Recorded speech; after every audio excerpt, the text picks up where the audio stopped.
Hi అండి, నేను మీ Venu టైలర్ని. Blouse అయితే నేను సైడ్ జాయింట్ వేస్తున్నానండి. కుట్లు వేస్తున్నాను, సైడ్ కుట్లు. నీట్గా చూడండి ఎంత బాగా వచ్చినాయో కుట్లు అయితేనే. 4-5 కుట్లు వేసానండి.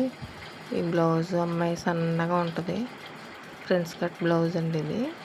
సైడ్ జాయింట్లు వేస్తూ మీతో ఒక చిన్న మాట చెప్పాలనేసి వీడియో అయితే స్టార్ట్ చేశాను. అదేంటంటే అండి, అప్పుల్లో కొత్త రకాలు స్టార్ట్ అవనాయండి. ఇప్పటికొచ్చి నేను వినలేదు అలాగా, ఏదో చిన్న చిన్నవి విన్నాం, కానీ తెలుసున్న వాళ్ళ ద్వారా అప్పులు తీసుకుంటాం, వాళ్ళ మధ్యలో ఉంటాం. అయితే అండి, ఈ ప్రాసెస్లో ఏం జరుగుతుందంటే, అప్పు తీసుకోలేని వాళ్ళు తీసుకున్నారని వేరే వాళ్ళు తీసుకుంటామండి. వేరే వాళ్ళ పేరు ఉపయోగించి తీసుకుంటాం.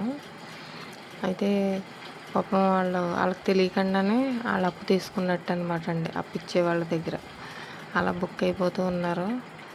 ఇంటికి వచ్చిందండి, ధైర్యంగా అప్పు చేసుకోవచ్చు, ధైర్యంగా తీర్చుకోవచ్చు అండి. మన అవసరానికి చేసుకుంటున్నాం, ఏం పాడు చేయట్లేదు కదండి. అలాంటప్పుడు భయపడవలసిన పనే ఉంది.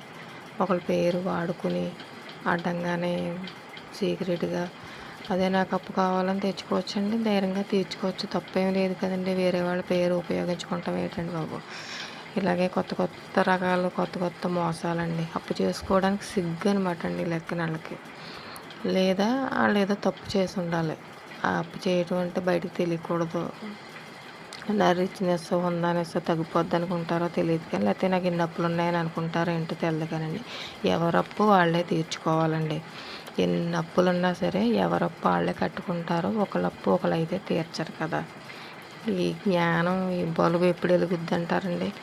అయినా అనవసరమైన అప్పులు చేసుకోకూడదు. పనికొస్తే చేసుకోవచ్చండి, తీర్చుకోవచ్చు, తప్పు అయితే లేదు.